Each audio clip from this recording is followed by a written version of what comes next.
الله الرحمن الرحيم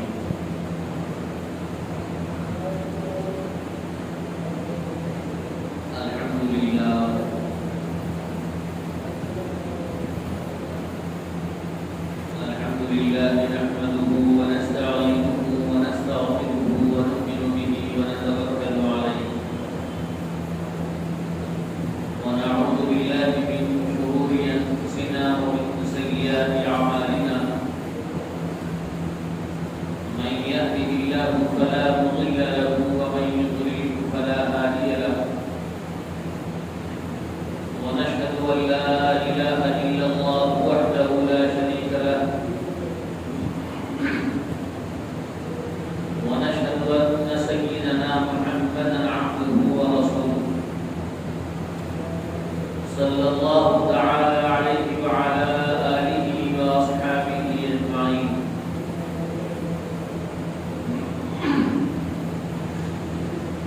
أما بعد فأعوذ بالله من الشيطان الرجيم بسم الله الرحمن الرحيم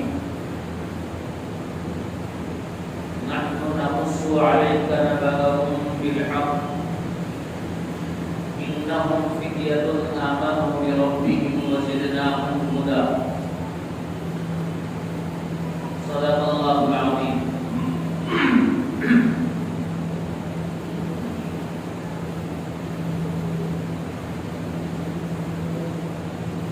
محترم سامعین اکرام عزیز بزرگان دین،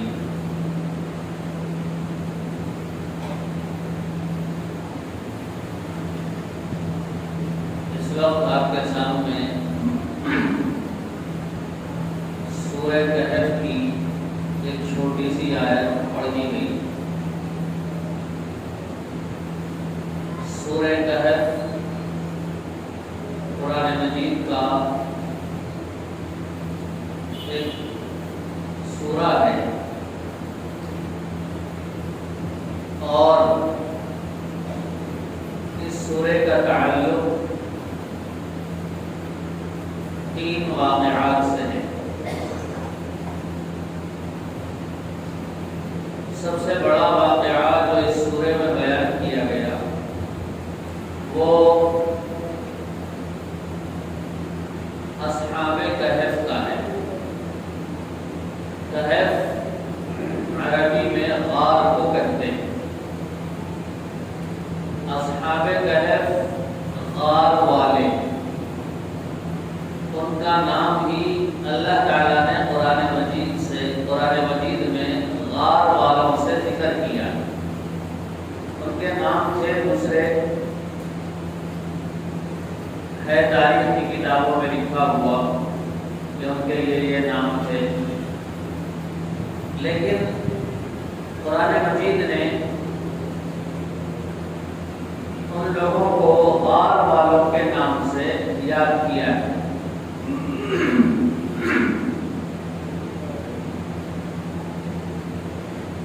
سورہ کہف کے شروع میں اللہ تعالیٰ نے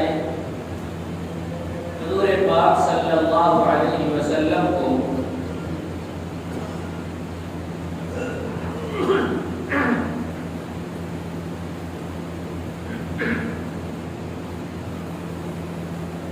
حضور پاک صلی اللہ تعالی علیہ وسلم کو اللہ تعالیٰ نے یہ قصہ بیان فرمایا، نحن نقص علیک نبأهم بالحق، ہم آپ کو ایک سچا قصہ بیان کرتے ہیں۔ قرآن مجید یعنی اللہ تعالیٰ حضور پاک صلی اللہ علیہ وسلم سے ارشاد فرما رہے ہیں، نحن نقص علیک نبأهم بالحق، ہم ان کا ایک سچا قصہ اور سیدھا سیدھا اور جو صحیح ہے وہ آپ کو بیان کرتے ہیں۔ اصل میں کفار مکہ میں سے کچھ لوگ آئے تھے اور یہ عیسائی وغیرہ اہل کتاب، انہوں نے حضور پاک صلی اللہ علیہ وسلم سے سوال کیا تھا ان لوگوں کا کیا قصہ ہے غار میں پناہ لی تھی۔ اللہ کے نبی چونکہ امی تھے، آپ کو تاریخ وغیرہ کا علم نہیں تھا، تو اللہ کے نبی علیہ السلام نے اللہ کے وحی کا انتظار کیا۔ نبی بہت کچھ جانتے تھے، لیکن اتنا ہی جانتے تھے جتنا اللہ تعالیٰ نے آپ کو بتایا۔ دنیا میں، انسانوں میں، نہ جنات میں، نہ فرشتوں میں کوئی بھی آپ کا استاد نہیں ہے، یعنی نبی نے کسی سے علم نہیں سیکھا۔ نبی نے جو علم سیکھا ہے وہ براہ راست اللہ سے سیکھا۔ تو یہ واقعہ حضور پاک علیہ السلام کو پہلے نہیں معلوم تھا، اللہ تعالیٰ نے بیان کیا تو حضور پاک علیہ السلام کو معلوم۔ بہرحال تفصیل تو اس کی بہت ہے، وہ اس وقت اس کو بیان کرنا مقصود نہیں۔ اصل جو چیز بیان کرنی ہے اس واقعے سے متعلق، اللہ تبارک و تعالیٰ نے ان لوگوں کے واقعے کو جس انداز سے بیان فرمایا ہے اور ان لوگوں کو جس نام سے یاد کیا ہے، وہ اصل چیز آپ کے سامنے بیان کرنا ہے۔ اللہ تعالیٰ فرما رہے ہیں کہ میں ان کا ایک قصہ تمہیں ٹھیک ٹھیک بیان کرتا ہوں۔ کون ہے وہ لوگ؟ کیا تھے وہ؟ اللہ رب العزت نے ان کے والدین کے نام نہیں گنائے، وہ کون سے خاندان کے تھے، کون سے قبیلے کے تھے، اور ان کا کیا بزنس تھا یا ان کا کیا میدان تھا، پروفیشن کیا تھا ان کا۔ اللہ رب العزت نے یہ کچھ نہیں گنایا۔ اللہ رب العزت نے ان کی ایک صفت بیان کی، اور وہ صفت معمولی صفت نہیں ہے۔ وہ صفت اللہ تعالیٰ نے قرآن میں اس طرح بیان کی، انہم فدیۃ آمنوا بربہم۔ وہ کچھ نوجوان تھے۔ فدیۃ عربی زبان کا لفظ ہے۔ عربی میں اس کا جو سنگل ورڈ آتا ہے وہ ہے فتح۔ فتح کہتے ہیں، یا فتح ہے نوجوان، تو اسی کا پلورل ورڈ ہے، جمع کا جو صیغہ آتا ہے وہ ہے فدیۃ۔ وہ کچھ نوجوان تھے، انہم فدیۃ، وہ کچھ نوجوان تھے، آمنوا بربہم، جو اپنے رب پر ایمان لائے تھے۔ یہ اصل جملہ آپ کو بتانا ہے کہ اللہ تعالیٰ نے اس واقعے کے جو کردار تھے اور اس تاریخ کے جو کردار تھے، یعنی اصحاب کہف، ان اصحاب کہف کو اللہ تعالیٰ نے ان کی جو صفت قرآن مجید میں بیان کی، وہ بیان کی فدیۃ، وہ کچھ نوجوان تھے۔ وہ بوڑھے نہیں تھے، وہ بچے نہیں تھے، وہ ادھیڑ عمر کے نہیں تھے، وہ کچھ نوجوان تھے جو اپنے رب پہ ایمان لائے تھے۔ میرے دوستو، اسلام ہمیشہ اپنی خدمت کرنے والوں کی قدر کرتا ہے۔ اسلام کی جنہوں نے خدمت کی اور اسلام کے لیے جنہوں نے قربانیاں پیش کی، اسلام ان لوگوں کی بہت قدر کرتا ہے۔ اور اللہ تعالیٰ نے چونکہ یہ نوجوان تھے اور نوجوانی کی حالت میں ایک نوجوان کو اپنی زندگی گزارنے کے بہت سے راستے ملتے ہیں، لیکن ان تمام راستوں میں ان نوجوانوں نے جس راستے کو اختیار کیا وہ راستہ اسلام کا، وہ راستہ اپنے رب پر ایمان لانے کا تھا۔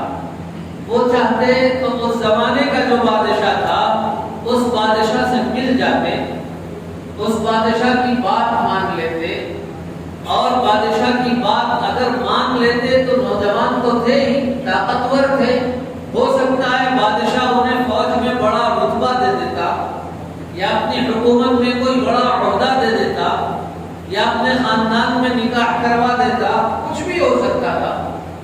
لیکن ان نوجوانوں نے یہ سب راستوں کو چھوڑ کر بادشاہ کی چابی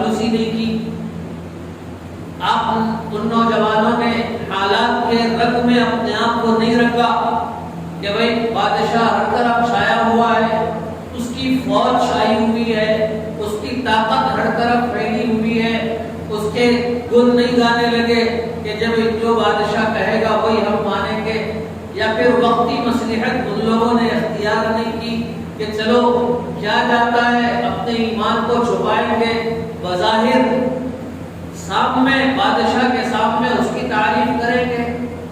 انہوں نے یہ کچھ نہیں سوچا۔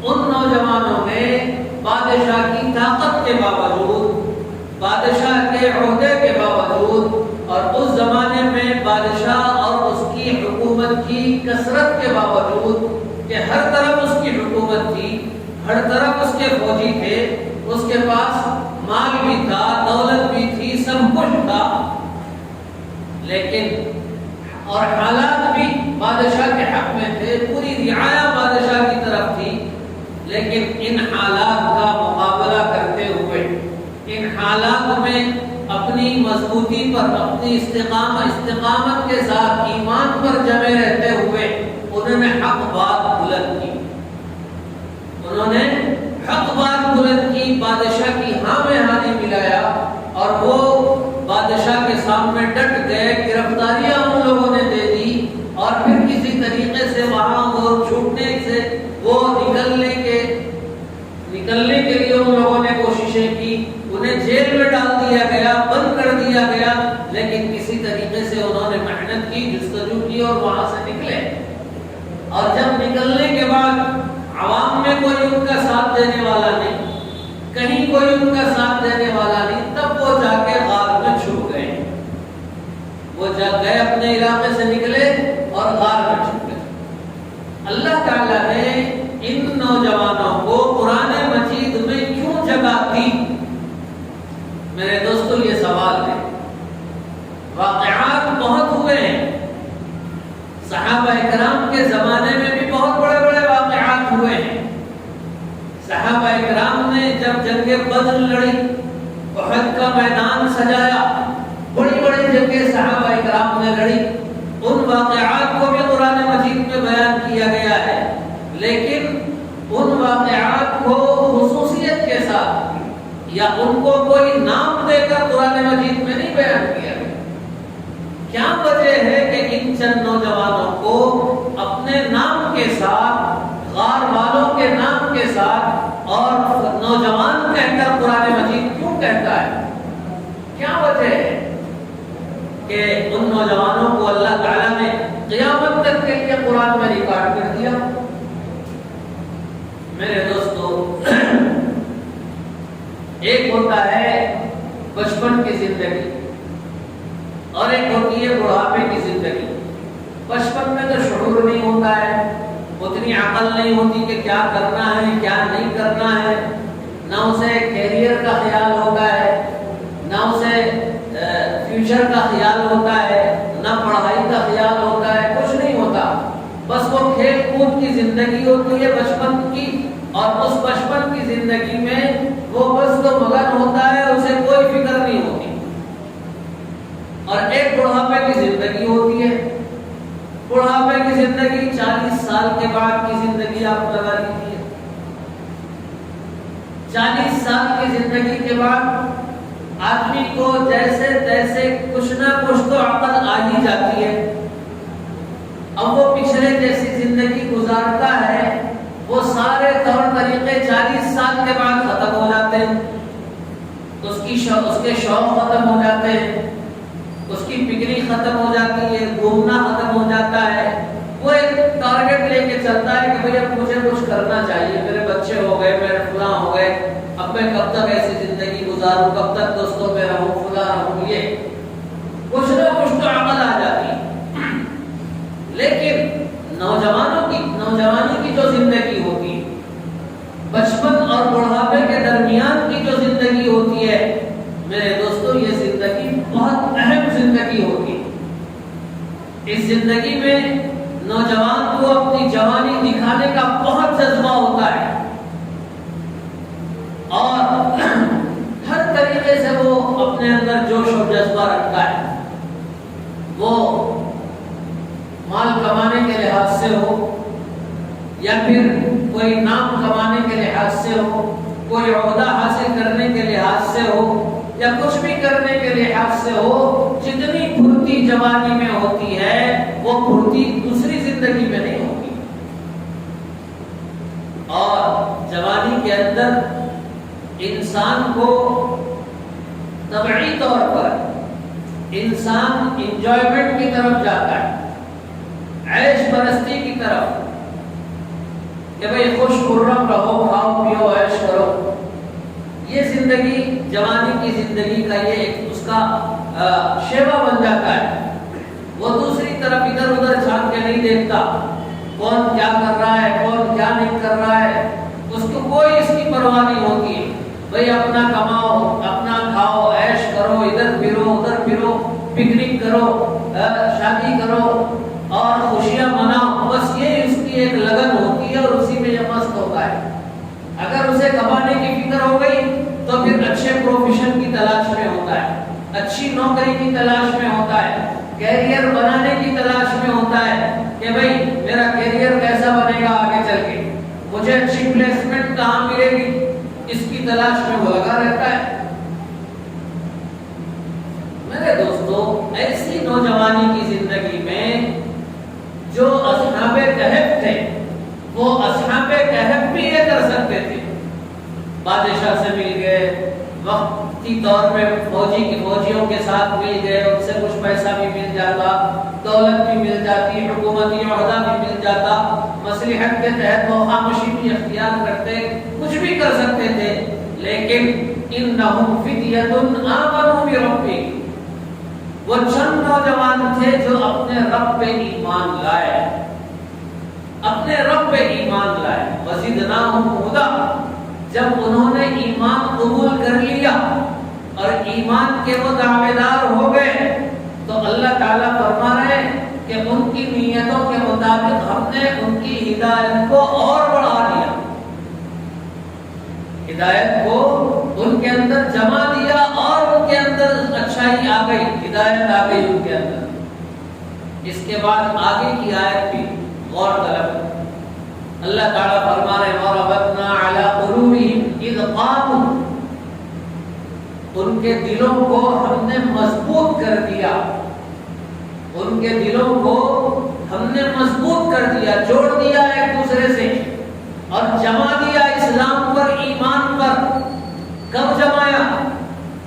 اذ قاموا، جب وہ کھڑے ہوئے، جب انہوں نے قدم بڑھائے تو اللہ نے قدم جما دیے ان کے. یہ ہے ارادہ. کہتے ہیں نا کہ ارادہ کرو باقی اللہ دیکھنے والا ہے. ارادہ، آدمی اگر ارادہ کر کے ایک قدم بڑھائے گا تو اللہ کی مدد آئے گی. بیٹھ کے خالی باتیں کرے گا کچھ نہیں ہوگا، بیٹھ کے خالی پلاننگ کرے گا کچھ نہیں ہوگا. بزنس کی پلاننگ ایسا کریں گے، فلاں کریں گے، یہ کریں گے، وہ کریں گے، بس شیخ چلی کے خوابوں میں وہ رہ جائے گا. اور اگر کوئی پلاننگ کرنے کے بعد قدم بڑھائے گا تو اللہ کی مدد ضرور آئے گی. وَرَبَطْنَا عَلَىٰ قُلُوبِهِمْ إِذْ قَامُوا، جب وہ لوگ ٹھہر گئے بادشاہ کے سامنے، فوجیوں کے سامنے، رعایا کے سامنے، پوری دنیا کے سامنے اسلام کا جھنڈا لے کر ٹھہر گئے تو اللہ تعالیٰ نے ان کے دلوں کو مضبوط کر دیا. میرے دوستو، یہ نوجوان تھے. ان نوجوانوں کا ایک مقصد زندگی تھا.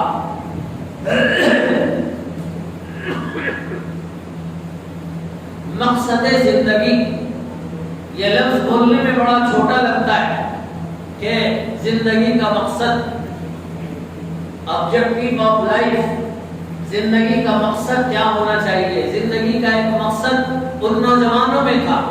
انہوں نے زندگی کا مقصد یہ نہیں بنایا کہ بھئی ایک اچھے پروفیشن کی تلاش میں لگ جائیں گے، اپنا فیوچر سنواریں گے، مال و دولت کمائیں گے، شادی کریں گے، بچوں کو پالیں گے، بچوں کو پڑھائیں گے، بچوں کے لیے انویسٹ کریں گے، زمین خریدیں گے، جائیدادیں خریدیں گے، پھر بچوں کو ایک اچھے مستقبل کی طرف لے کے جائیں گے، ایک خوش خرم زندگی گزاریں گے.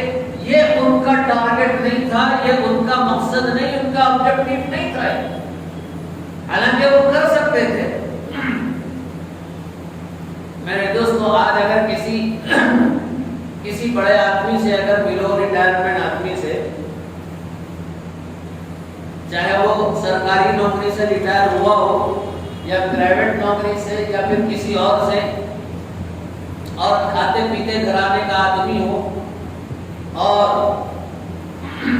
آخری میں ریٹائرمنٹ کے بعد مسجد کا رخ کر لیا، داڑھی چھوڑ لی،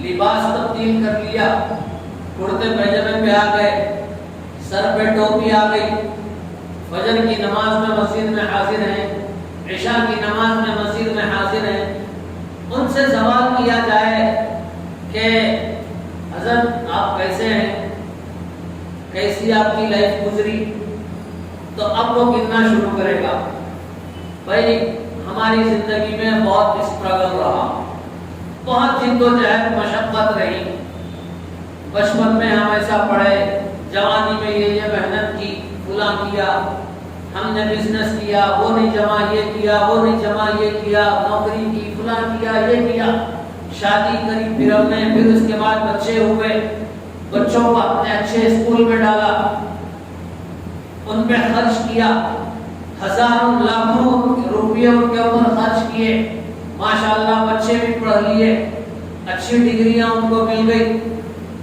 اسٹیٹ میں اور پورے کنٹری کے اندر ان کو اچھے مارکس ملے، ان کا ایک اسٹیٹس اچھا رہا ہر جگہ، انہوں نے بچوں نے میرا نام روشن کیا، پھر اس کے بعد گھر میں زندگی گزری، حالات تو تھوڑے بہت آتے ہی ہیں، آتے رہے، لیکن پھر بھی میں ڈٹا رہا، بچوں کے لیے یہ کیا، فلاں جگہ زمین خریدا تھا اتنے میں، پھر آج اس کی اتنی قیمت ہو گئی، بچے کو ضرورت تھی وہ زمین نکالا پھر دے دیا، کام کرا دیا، بچے کو کام لگا دیا، تجارت لگا کے دے دیا، اب بچے کی بھی شادی ہو گئی، ماشاءاللہ پودرے بھی ہو گئے، ماشاءاللہ نوازیاں بھی ہو گئی، اب مست ہے زندگی، کوئی غم نہیں ہے، کوئی فکر نہیں ہے، اللہ کا شکر ہے میں اچھا جیا، اچھا کھایا، اچھا کیا، بچوں کو سنبھالا، بچوں کو سب کچھ کیا، اور پھر اب یہ میری عمر ہے، اب اللہ اللہ کر رہا ہوں، اب دن گر رہا ہوں کہ اللہ کا بلاوا کب آ جائے اور کب جاؤں۔ میرے دوستو، ایک ریٹائرمنٹ آدمی کو یا ایک بڑھاپے میں پہنچے ہوئے آدمی کو یہ سوال کیجئے، یہ ساری کہانی سنائے گا اور اللہ کا شکر بھی کرے گا، کرنا بھی چاہیے شکر اگر آرام کی زندگی گزر رہی، لیکن بھلا بتلائیے کہ کیا یہ مقصد زندگی تھا؟ اس نے 70 سال گزار لیے، 70 سال گزارنے کے بعد وہ اللہ کے بلاوے کا منتظر ہے، یہ مقصد زندگی تھا اس کا؟ میرے دوستو ہرگز نہیں تھا اس کا یہ مقصد زندگی، یہ آبجیکٹیو آف لائف یہ اس کی ہرگز نہیں تھی، یہ اس کا مقصد نہیں تھا۔ اس نے خود کمایا، بچوں کو کھلایا، سب کچھ کیا، بہت اچھا کیا، لیکن اپنی اولاد میں، اپنی نسلوں کے لیے اور امت کے لیے، قوم کے لیے اس نے کیا کیا؟ اسلام کے لیے اس نے کیا کیا؟ اپنی اولاد کا فیوچر تو اس نے دیکھ لیا، لیکن اپنی اولاد کے دل میں، اس کی روح میں اسلام کو کتنا زندہ رکھا، اسلام کو کتنا؟ بھئی خود کے لیے جینا تو کوئی کمال نہیں ہے، جانور بھی اپنے آپ کے لیے جیتا ہے، بھئی اپنے لیے جینا، اپنی اولاد کے لیے جینا کون سی کمال کی بات ہے؟ اپنی اولاد کے لیے جینا کون سی کمال کی بات ہے؟ اپنی اولاد کے لیے اسٹرگل کرنا کون سی کمال کی بات ہے؟ جانور بھی کرتا ہے، چیل اسٹرگل کرتی ہے، پانی میں غوطہ لگاتی ہے مچھلی پکڑنے کے لیے، دوسرے گھونسلے میں، کووں کے گھونسلوں میں چیل گھستی ہے، اور پرندوں کے پاس گھستی ہے، کبوتر کے بچوں کو پکڑ کے خود کے بچوں کو کھلاتی ہے۔ بھائی اپنے بچوں کے لیے تو چیل بھی کرتی ہے، اپنے بچوں کے لیے شیر بھی کرتا ہے، چیتا بھی کرتا ہے، یہ کون سی انسانیت ہے؟ یہ کون سا کمال؟ کمال تو تب ہے کہ جب آدمی اپنے لیے نہیں بلکہ دوسروں کے لیے کرے، زیادہ دوسروں کے لیے کرے. ایک آدمی 70 سال کی ایک ہیپی لائف اس نے گزار دی, خوشی والی زندگی اس نے گزار دی, لیکن ذرا سوچئے کہ مقصد زندگی اس کا مکمل تھا یا نہیں تھا. میرے دوستو, آج مقصد زندگی ہمارا نہیں ہے کچھ بھی. آج پوچھ لیجیے کسی سے کہ بھئی آپ کی زندگی کا مقصد کیا ہے, آپ کی زندگی کا ٹارگٹ کیا ہے, ٹارگٹ نشانہ کیا ہے آپ کی زندگی کا. آج بچوں کو اسکولوں میں سکھایا بھی یہی جا رہا ہے. بچے سے پوچھئے تمہاری زندگی کا ٹارگٹ کیا ہے, مقصد کیا ہے, فیوچر میں تم کیا بنو گے. ایک بچہ کہے گا انجینئر, ایک بچہ کہے گا ڈاکٹر, ایک بچہ کہے گا فلاں. لیکن ایسا کہنے والا شاید ایک بھی بچہ نہ ملے کہ میں قوم کے لیے کچھ کرنے والا بنوں گا, قوم کے لیے کچھ کرنے والا بنوں گا, قوم کی خدمت کرنے والا بنوں گا. میرے دوستو, ایسے بچے شاید بالکل نہ ملے مت اسکولوں کے اندر, کہیں نہیں ہوگا. ایک آدھ کہیں کوئی بچہ ہوگا قوم کی خدمت کی نیت سے, لیکن ہر کوئی پروفیشن کے پیچھے بھاگ رہا ہے, ہر کوئی کیریئر کے پیچھے بھاگ رہا ہے, ہر کوئی اچھی پلیسمنٹ کے پیچھے بھاگ رہا ہے کہ کہاں مجھے اچھی جگہ ملے گی, کون سی کمپنی میں اچھی نوکری ملے گی. ہر کوئی اسی کے پیچھے بھاگ رہا ہے, لیکن مقصد زندگی کیا اسی کا نام ہے. میرے دوستو, ہمارے نوجوانوں کا آج مقصد زندگی کچھ نہیں ہے. نوجوان بس کھائے پیے اور عیش کرے, بس اس کے علاوہ اور کوئی مقصد ان کی زندگی کا نظر نہیں آتا. صبح سے شام تک موبائل میں مصروف, صبح سے شام تک بیکار کے مشغلے میں مصروف, ادھر ٹھیکی ٹھاکا, ادھر ہنسی مذاق. کالج میں پڑھنے والے کالج کی زندگی میں مصروف, پڑھائی ہو گئی, کمانے کا ایک پلان ان کے نزدیک ہے. شادی ہو گئی, شادی کا ایک پلان, شادی کے بعد بچوں کے فیوچر کا ایک پلان, پھر اس کے بعد آگے کی زندگی کا پلان, انویسٹمنٹ کیسے کریں گے, فیوچر کیسے بنائیں گے. بس یہی ہمارا ٹارگٹ بنا ہوا ہے. ہم بحیثیت مسلمان ہم نے اللہ کو کیا دیا.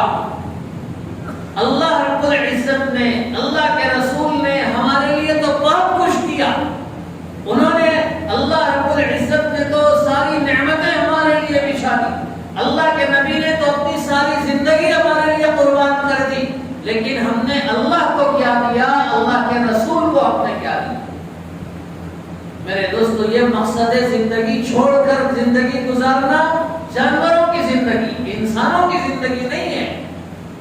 میرے دوستو, فیوچر ایک غیر مسلم بھی بناتا ہے, فیوچر کی فکر غیر مسلم کو بھی ہوتی ہے. کون باپ اپنے بچوں کو یہ پسند نہیں کرتا کہ میرے بچے اچھے رہے, ہر باپ یہ پسند کرتا ہے. لیکن ایک مسلمان باپ ہونے میں اور ایک نان مسلم باپ ہونے میں فرق کیا ہے؟ اسے اپنے دھرم کا, اپنے مذہب کا اتنا خیال نہیں ہوتا, لیکن مسلمان کو کتنا خیال ہو رہا ہے. کیا ہم میں سے کسی باپ نے اپنے بچے سے یہ کہا؟ ایمان کے ساتھ اپنے دل کے اندر جواب تلاش کیجئے کہ کیا ہم نے کبھی اپنے بچے سے یہ کہا کہ بیٹا اگر تمہیں اسلام کے لیے گردن کٹانا پڑے تو کیا تم تیار ہو؟ کیا ہم نے اپنے بچوں سے کبھی کہا اسلام کے لیے تم اپنی زندگی قربان کرنے تیار ہو, تم اپنا مال قربان کرنے تیار ہو, تم اپنی دولت قربان کرنے تیار ہو؟ کہ ہم اپنے بچوں سے کبھی پوچھا؟ یہ نہیں پوچھا. اور وہ مائیں کیا تھی صحابہ کی, وہ مائیں کہ چھوٹے چھوٹے بچوں کے ہاتھ پکڑ کے اللہ کے نبی علیہ السلام کے سامنے لا کے کھڑا کر دیتے تھے کہ یا رسول اللہ اس بچے کو جہاد میں لے کے جائیے, اس بچے کو جنگ میں لے کے جائیے. اللہ کے نبی کہتے یہ بچہ ہے, کیا کام آئے گا؟ وہ مائیں کہتی تھی یہ بچہ ہے ٹھیک ہے, لڑنا نہیں جانتا, کم سے کم ڈھال تو بن سکتا ہے.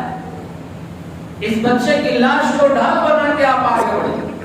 آج ہیں وہ مائیں, آج ہیں وہ باپ اس دنیا کے اندر. میرے دوستو, ہماری ایک لائف بس چل رہی ہے, کماؤ کھاؤ اور بس.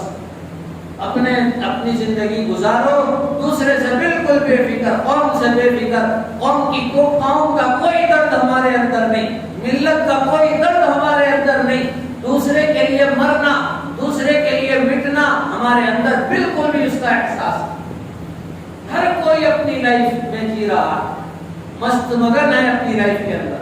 حضرت حکیم لقمان نے اپنے بیٹے کو نصیحت کی، وَلَا تُصَعِّرْ خَدَّكَ لِلنَّاسِ، لوگوں سے منہ پھیر کے مت رہا کرو۔ آج ایک لائف اسٹائل چل رہا ہے زندگی کا لوگوں کا کہ کیا ہے بھائی، شہر کی زندگی سے نکلو، تھوڑا کالونی میں جا کے رہیں گے، پیسفل کالونی بھائی، کوئی شور نہیں، جھنجھٹ نہیں، کچھ نہیں۔ اور کالونی کیسی ہے کہ وہاں بڑے ہی کالونی کے اندر 8-10 مکانات ہیں، 20-25 مکانات ہیں، کوئی شور نہیں، کچھ نہیں۔ لیکن حال کیا ہے، اس کالونی کے اندر ایک گھر میں بیمار پڑا ہوا ہے، دوسرے گھر والے کو فکر نہیں ہوتی۔ بھائی اپنی لائف گزارو۔ ایک فلیٹ کے اندر، ایک کمپلیکس میں کئی فلور ہیں، ہر فلور پہ کئی پورشن ہیں، کئی لوگ رہتے ہیں، لیکن آج کل کی زندگیوں کا حال یہ ہو گیا ہے کہ ہمارے فلیٹ میں رہنے والا، بازو رہنے والا وہ بیمار ہے، پریشان ہے، بازو فلیٹ والے کو کوئی فکر نہیں۔ یہ ہماری زندگی کا مقصد بن گیا بھائی، اپنے میں آپ جیو، اپنا پیسہ کماؤ، کھاؤ پیو۔ میرے دوستو یہ نہیں ہے زندگی، یہ مقصد ہے زندگی ہرگز نہیں۔ بھائی کھانا پینا تو لگے ہوا ہے، کیا اللہ کے نبی نہیں کھاتے تھے؟ کیا اللہ کے نبی نے شادیاں نہیں کی تھی؟ کیا اللہ کے نبی کو اولاد نہیں تھی؟ کیا اللہ کے نبی کو اپنے بچوں کے فیوچر کی فکر نہیں تھی؟ کیا امت کے فیوچر کی فکر نہیں تھی؟ تھی اللہ کے نبی کو سب چیزوں کی فکر، لیکن اللہ کے نبی نے خود کو بنانے کے ساتھ ساتھ اللہ کے نبی نے امت کو بھی بنایا۔ اللہ کے نبی خود نمازی بن کے نہیں بیٹھ گئے کہ چلو میں تو نمازی ہو گیا، اللہ کے ہاں کامیاب ہو جاؤں گا، نہیں۔ اللہ کے نبی خود نمازی بنے تو اوروں کو بھی نمازی بنانے کی آپ فکر میں رہے۔ اللہ کے نبی سچے بنے تو اوروں کو بھی سچے بنانے کی فکر میں لگے رہے۔ اللہ کے نبی علیہ السلام نے زندگی میں کبھی کسی کو دھوکہ نہیں دیا، تو آپ نے کسی کو دھوکہ دینے بھی نہیں دیا۔ اللہ کے نبی نے کبھی کوئی چوری نہیں کی، لیکن کئی چوروں کو صحیح راستے پہ لایا۔ یہ ہے مقصد زندگی، یہ ہے آبجیکٹیو آف لائف ہمارا، کہ ہم قوم کے لیے کیا کر رہے ہیں، ہم اسلام کے لیے کیا کر رہے ہیں، امت کے لیے کیا کر رہے ہیں۔ میرے نوجوانوں، آپ اللہ رب العزت کی بہترین امانت ہو، اللہ کی بہترین پونجی ہو۔ یہ نوجوانی کی زندگی معمولی زندگی نہیں ہے، اسی نوجوانی میں نوجوانوں نے بڑے بڑے کارنامے انجام دیے۔ حضرت عمر فاروق نے نوجوانی میں کارنامے انجام دیے، حضرت حمزہ نے انجام دیے، اور اسی طریقے سے جتنے نوجوان صحابہ میں گزرے ہیں ان نوجوانوں نے ایک بہترین مثال قائم کی۔ حضرت اسامہ ابن زید وہی نوجوان تھے جس کو اللہ کے نبی نے سپہ سالار مقرر کیا تھا۔ حضرت ابو بکر بھی تھے، حضرت عمر بھی تھے، اور بڑے بڑے صحابہ کرام بھی تھے، لیکن ان کے مقابلے میں اسامہ ابن زید کو اللہ کے نبی نے سپہ سالار بنایا۔ کیوں؟ اس لیے کہ وہ نوجوان تھے اور ان کے اندر جذبات زیادہ تھا۔ میرے دوستو، محمد بن قاسم جب ہندوستان پہ آئے تو نوجوان تھے۔ صلاح الدین ایوبی نے جب تلوار اٹھائی تو وہ نوجوان تھے۔ بڑے بڑے مجاہدین، طارق بن زیاد نے تلوار اٹھائی، موسیٰ بن نصیر نے تلوار اٹھائی تو وہ نوجوان تھے۔ انہوں نے اپنی نوجوانی کو اسلام کے لیے قربان کیا، اسلام کے لیے لگا دیا، قوم کے لیے لگا دیا۔ ہماری امت میں ابھی آپ ماضی قریب کے لوگوں کو آپ دیکھ لیجئے، جن علماء نے، جن لوگوں نے، چاہے وہ کسی بھی میدان کے ہوں، انہوں نے قوم کے لیے اگر جینے کو اپنا مقصد بنایا تو میرے دوستو اللہ نے انہیں کامیاب بھی کیا، اللہ نے انہیں کامیاب بھی کیا۔ آپ دارالعلوم دیوبند کی مثال دیکھ لیجئے، اس سے پہلے جو علماء اس ملک کے اندر رہتے تھے ان کی مثال دیکھ لیجئے، شاہ ولی اللہ کی مثال دیکھ لیجئے۔ انہوں نے نوجوانی اپنی قوم کے لیے قربان کی۔ بھائی خود تو پڑھ لیا، خود جی لیا، خود کھا لیا، خود بزنس کر لیا. انہوں نے یہ نہیں سوچا کہ بھائی میں تو مگن ہوں، اب کیا کروں. لوگ جی اپنا خود کمائے وہ اپنا مقدر خود دیکھیں. نہیں، ایک اچھے انسان کا کمال یہ ہے کہ وہ خود اگر اچھا بن رہا ہے تو وہ دوسروں کے اچھے بننے کی فکر کرے. یہ ہے اصل مقصد ہے زندگی. میرے دوستو، ہم نماز کو عبادت سمجھتے ہیں، ہم روزے کو عبادت سمجھتے ہیں، ہم صدقہ خیرات کو عبادت سمجھتے ہیں، لیکن قوم اور ملت کے لیے کچھ کرنے کو عبادت کیوں نہیں سمجھتے؟ اللہ کے نبی نے ملت کے لیے کیا ہے. اللہ کے نبی بیٹھ جاتے غار کے اندر، غار حرا میں، غار ثور میں. اللہ کے نبی بیٹھ جاتے، بھائی میں تو نماز پڑھوں گا، روزہ رکھوں گا، عبادت کروں گا، بس اور کچھ نہیں کرنا ہے مجھے، میں تو کامیاب ہو جاؤں گا. اور واقعی تھے کامیاب اللہ کے نبی. لیکن کیوں نکلے آپ باہر؟ کیوں آپ نے اوجھڑی اپنے اوپر ڈالنا گوارا کیا؟ کچرا پھینکا گیا تو وہ بھی گوارا کیا، پتھر مارے گئے تو وہ بھی گوارا کیا. کیوں؟ قوم کے لیے، ملت کے لیے، دوسروں کے درد کے لیے. میرے دوستو، آج کے نوجوانوں کو یہ بات سمجھنے کی ضرورت ہے کہ نوجوان اپنا مقصد زندگی طے کرے. وہ سوچے کہ کیوں اللہ نے اسے پیدا کیا. کیا کھائے پیے زندگی اسی لیے اللہ نے پیدا کیا؟ ایسا اگر پیدا کرنا ہے تو جانور بھی تھے، وہ بھی کھاتے پیتے عیش کرتے گزر جاتے. میرے نوجوان کان کھول کے سنو، اللہ رب العزت نے تمہیں بیکار نہیں پیدا کیا. اللہ نے ہمیں بیکار نہیں پیدا کیا. بہت بڑا مقصد ہے اللہ رب العزت کا. اس مقصد کو پہچانو کہ ہم کیوں پیدا کیے گئے. خالی کھانے پینے اور خود کی نماز پڑھ لینے، خود کا روزہ رکھ لینے، تھوڑا بہت صدقہ خیرات کر لینے کو پیدا کیا؟ اگر ایسا ہے تو بہت ہے، نمازیں پڑھنے والے بہت ہیں. فرشتوں میں کتنے ہیں؟ کسی کو اللہ تعالیٰ نے سجدے میں لگا دیا تو سجدے میں ہے جب سے لگے قیامت تک رہے. بھئی نماز ٹھیک ہے، پڑھنا ضروری ہے، فرض ہے، لیکن صرف نماز مقصد زندگی نہیں ہے. نماز سے ہٹ کر اور بھی بہت کچھ ہے. اللہ کے نبی غار سے اٹھ کے گھوڑے کی پیٹھ پر بھی بیٹھے. اللہ کے نبی رات میں مصلی پہ ٹھہرے تو اتنا ٹھہرے کہ آپ کے پیر مبارک پھول گئے. یہ تھا اللہ کے نبی کا کردار. ادھر راتوں کو گڑ گڑانا اور ادھر گھوڑے کی پیٹھ پہ سوار ہونا، اونٹ کی پیٹھ پہ سوار ہونا، لوگوں کے لیے پتھر کھانا، لوگوں کے لیے پیٹ پہ پتھر باندھنا، لوگوں کے لیے، قوم کے لیے اپنے آپ کو مٹانا، اپنے آپ کو مشقت میں ڈالنا. یہ ہے نبی کا مشن. میرے نوجوانوں، اس نوجوانی کو بیکار مت کیجیے. یہ نوجوانی نہیں ملتی ہمیشہ. یہ نوجوانی آج ملی ہے، ختم ہو جائے گی. آج پوچھئے ہمارے جو بڑے بوڑھے ہیں جن کے پیروں میں درد ہو چکا ہے، ان سے پوچھئے آج ان کے اندر اگر یہ جذبہ جاگتا ہے کہ میں کچھ کروں، لیکن وہ کر نہیں سکتے. کیوں؟ اس لیے کہ ان کی عمر ختم ہو گئی. لیکن نوجوانوں، یہ عمر آپ کو اللہ تعالیٰ نے عطا کی. اس کے لیے اپنے آپ کو تیار کیجئے. خود بنیے، اپنی اولاد کو بنائیے، اپنی نسلوں کو بنائیے، قوم کو بنائیے، ملت کو بنائیے. ڈاکٹر بننا چاہتے ہیں ڈاکٹر بنیے، لیکن ڈاکٹر کے ساتھ ساتھ قوم کی خدمت کا جذبہ بھی رکھیے. اپنے اندر، اپنے بچوں کے اندر، اپنے نسلوں کے اندر اسلام کو زندہ رکھیے.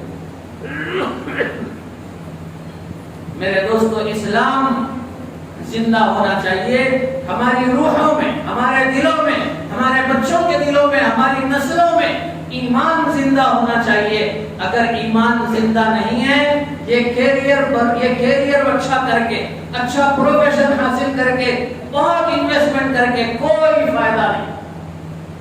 جب دشمن کی للکار ہوگی اور جب دشمن ہم پہ حملہ آور ہوگا، یہ انویسٹمنٹ کوئی کام آنے والا نہیں ہے. ہمارا ایمان نہیں کام آنے والا ہے. میرے دوستو، اپنے بچوں کے ایمان کو مضبوط کیجیے. بچوں کو سکھائیے، بچوں کو بتائیے کہ دیکھو بیٹا، تمہیں اگر ڈاکٹر بننا ہے بنو، اور ہم بنائیں گے تمہیں ڈاکٹر، لیکن ڈاکٹر بننے کے ساتھ ساتھ یہ جو تمہارا ڈاکٹری کا علم ہے، یہ صرف تم تک نہیں رہے گا، یہ پوری قوم تک پہنچے گا. تم انجینئر بننا چاہتے ہو بنو، لیکن یہ پروفیشن تمہارا صرف تم تک نہیں بلکہ پوری قوم تک یہ پہنچے گا. یہ تعلیم پوری قوم تک پہنچے گی. یہ دولت پوری قوم تک پہنچے گی، یہ درد ہمارے اندر پیدا کرنے کی ضرورت ہے۔ میرے دوستو، ایک لیس زندگی گزارنا، بے مقصد زندگی گزارنا کوئی ہمارا مقصد نہیں۔ میرے دوستو، اب یہ زندگی چھوڑ دیجیے، ہم نے بہت گزار لیا ایسی زندگی بے مقصد، ہم اب تک جیتے رہے، لیکن آگے مت جیے، ایک مقصد زندگی بنائیں۔ دنیا کمانا برا نہیں ہے، کیریئر اپنا اچھا کرنا برا نہیں ہے، خوب کمائیے دولت، لیکن دولت کمانے کے ساتھ ساتھ قوم کے لیے ہم کیا کر سکتے ہیں، اسلام کے لیے ہم کیا کر سکتے ہیں، یہ ہم مقصد زندگی بنائیں، اس کو ہم ٹارگٹ بنائیں۔ میں نوجوانوں سے خصوصی کہتا ہوں، جو نوجوان اپنا وقت موبائل پہ سیلفیاں لینے میں، گپ شپ میں، ادھر پھرنے ادھر پھرنے میں اور پھر ہوٹلنگ کرنے میں جو اپنا وقت برباد کر رہے ہیں، میں ان نوجوانوں سے کہتا ہوں کہ وقت برباد مت کیجیے۔ ٹھیک ہے، اگر تمہیں نہیں پڑھنا ہے، کالج میں نہیں جانا ہے، نہیں پڑھنا ہے، بزنس میں لگ جاؤ، بھائی کچھ تو کرو، اپنے آپ کو مضبوط تو بناؤ، پیسہ کماؤ، حلال کماؤ پیسہ، اور اس پیسے سے قوم کی خدمت کرو، خود کی خدمت کرو، اپنی اولاد کی خدمت کرو، والدین کی خدمت کرو، محلے کے لوگوں کی کرو۔ لیکن بیکار کی زندگی، 4 سال گزر گئے، 5 سال گزر گئے، پھر اس کے بعد وہی بیکار بیٹھے ہوئے، زندگی کے 35 سال گزر گئے بیکار بیٹھے ہوئے، بے روزگار بیٹھے ہوئے۔ میرے دوستو، یہ بے روزگاری مسلمان کو زیبا نہیں دیتی۔ ٹھیک ہے، نوکری نہیں ملتی ہے، کوئی دوسرا مشغلہ اپناؤ، جب تک کچھ تو کرو، لیکن بیکار مت رہو، حلال روزی کماؤ، عزت کی روزی کماؤ، حرام روزی کے پیچھے، حرام روزی کے ایک دانے کے پیچھے بھی نہیں جانا ہے، لیکن اپنے وقت کو برباد بھی نہیں کرنا ہے۔ اللہ تبارک و تعالی ہم سب کو ایک مقصد زندگی عطا کرے، اور جو اللہ تعالی نے ہمارے لیے زندگی کا مقصد بنایا ہے، اس مقصد کو اپنا کر اپنی زندگی گزارنے کی توفیق نصیب فرمائے۔ وآخر دعوانا